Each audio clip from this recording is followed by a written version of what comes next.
როგორც კი მოხდა ისე რომ დავჯექი დრამთან და შევეხე ჯოხით დრამს, აი ეგზენი ყველაფერი ერთიანად რაღაც აფეთქება იყო რა მართლა.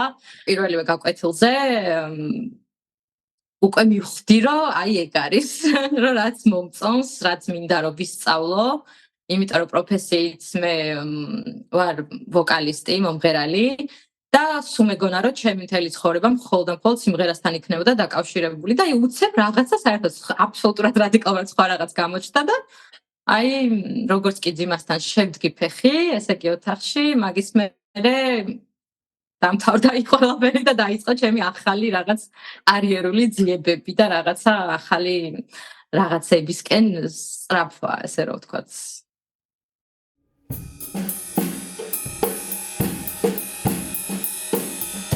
დრამი, როგორც კი ვნახე და დავუკარი, მივხვდი რომ რაღაც ჩემი ინსტრუმენტი იყო. ალბათ ეგ თვითონ ან დრამის შესაძლებლობებიდან გამომდინარე ვფიქრობ, რომ ყველაზე მეტად შეგიძლია შენი ემოციები გამოვხატო.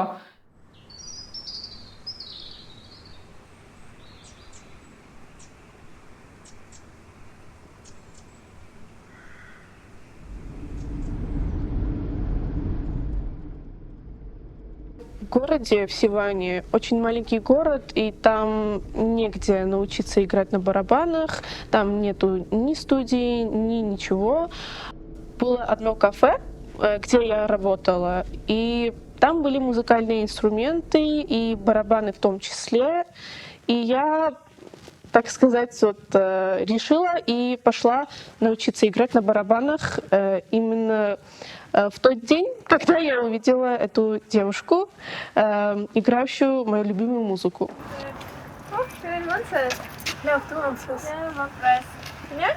Давай.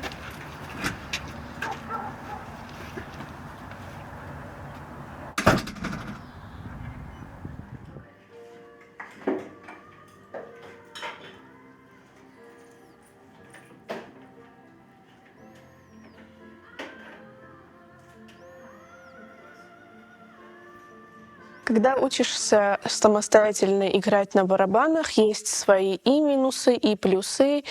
Например, из минусов это то, что никто не может тебе сказать, что ты делаешь неправильно, и ты, в принципе, не понимаешь, если что-то научилась, и это может быть неправильно, и так и играешь, и поэтому потом это получается так, что,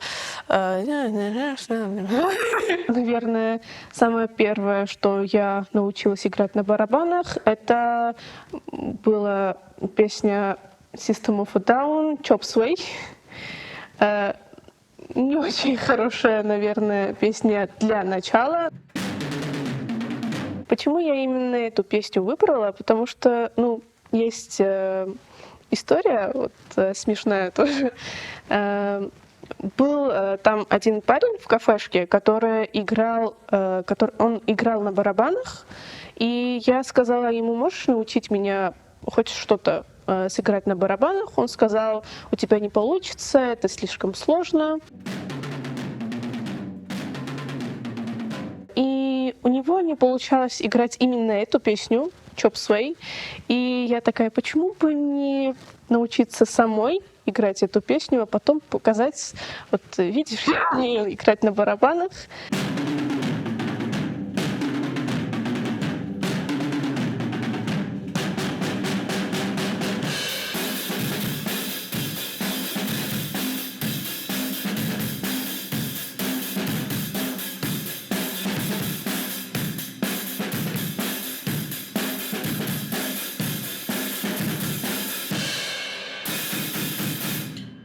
Եվ այո, դիսկրիմինացիա շատ կա բնականաբար եւ կարծում եմ միշտ է լինելու, պարզապես պետք է մինչեւ կյանքի վերջ փորձել դրա դիմաց ինչ որ քայլեր անել, քանի որ ինչպես ասեցի, երբ մի անգամ հասկացա, այլ վերջ հետ ճանապարհ չկա։ Մի քիչ տարօրինակ կարող է թվալ մեծերի համար, հատկապես երբ ասում եմ, որ հարվածային գործիք եմ նվագում, կարող է հարցնեն օրինակ, բայց դա կարաս դու կամ չգիտեմ, դժվար չի, խփելը տղամարդու աշխատանք չի եւ այլն։ Նման կարծիքներ մինչեւ այսօր մեծ տարիքի մարդկանց հետ խոսալուց կարող են լինել։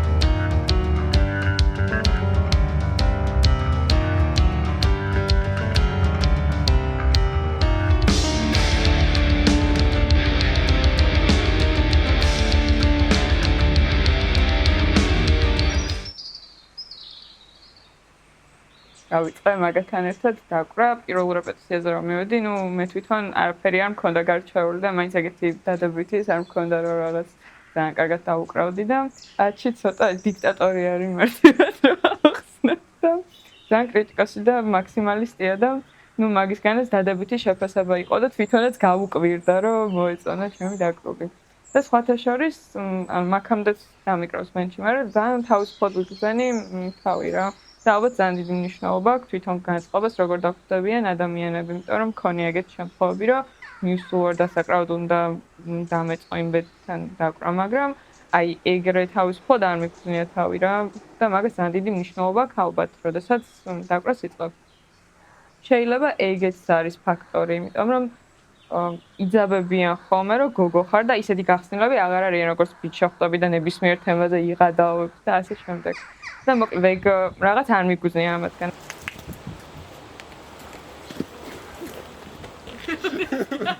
რა პრობლემაა?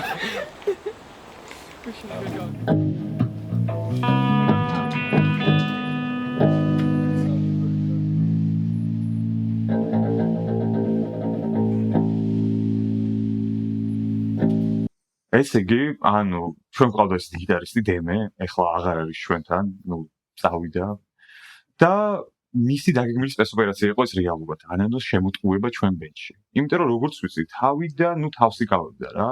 არ უნდა მოსვლა, მაგრამ ერთ დღეს გადაწყვიტეს, რომ რაღაც აღმოჩნდნენ საერთო წრეში, სვავდნენ, ორივე დათვრა და დემემ კიდევ ერთხელ შესთავაზა ჩვენს ბენჩში მოსვლა და ანანოც თვალი იყო. შეიძლება მე ნანობდა რომ მოვიდა, მაგრამ დათანხმდა იმ დღეს. და მოვიდა ჩვენთან. ანუ რეაქცია ჩვეულებრივი, კარგად შევეწყოთ ერთმანეთს. ერთი არის რომ უკრავ და უკრავს, მაგრამ პიროვნულ დონეზეც ვაქცევთ ყურადღებას ბენჩში. რამდენად ურთიერთჰარმონიაში ვართ ერთმანეთთან და ეს იდეალურად გამოგვივიდა. ეს კონცერტის დროს ჩვეულებრივად მიიღეს აბსოლუტურად და იმასაც ვიტყვი რომ იყო კიდეს ერთმა აღნიშნა რომ ვისაუბრებოდი რომ თვითონ კარგი არის და საინტერესოდ ჩანს რომ ესე მეტალ ბენჩში გოგო დრამერი არის. ეს იყო აღნიშნა და მიიღების მხრივ პოზიტიურად ძალიან.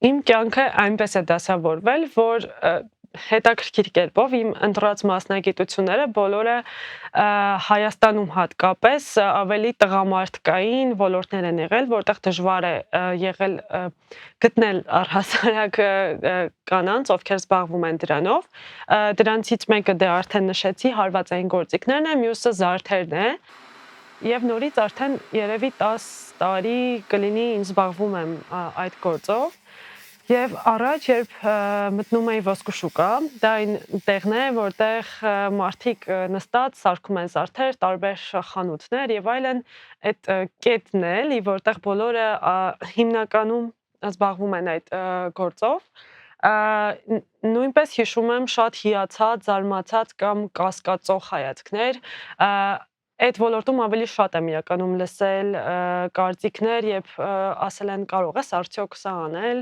կամ ապացուցիր, որ անում ես սա եւ իսկապես կարծես անընդհատ փորձայի ապացուցել, որ ახალ հասարակ բանը ես էլ եմ կարող ինչն է խնդիրը եւ հիմա նույնպես պետք է նշեմ, որ ոսկու շուկայում արդեն լիքը կանայք կան եւ արդեն նորմալ է, արդեն ոչ մեկ քեզ չի նայում սարսափած հայացքով, ինչի համար շատ ուրախ եմ, բայց ամեն դեպքում իհարկե ինչպես ասում եմ, միանգամից չի վերանում ամեն ինչ եւ իհարկե կարող եք հանդիպել նման ձև մտածող մարդկանց եւ պետք է պարզապես պատրաստ լինել։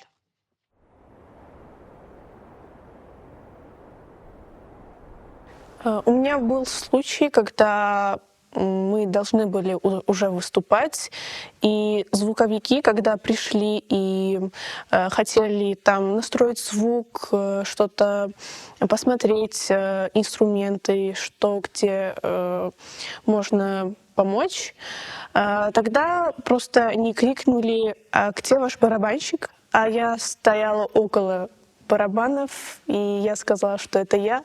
Они так косо посмотрели на меня, потому что я небольшого роста, и, в принципе, барабаны, наверное, в размера 3 больше меня.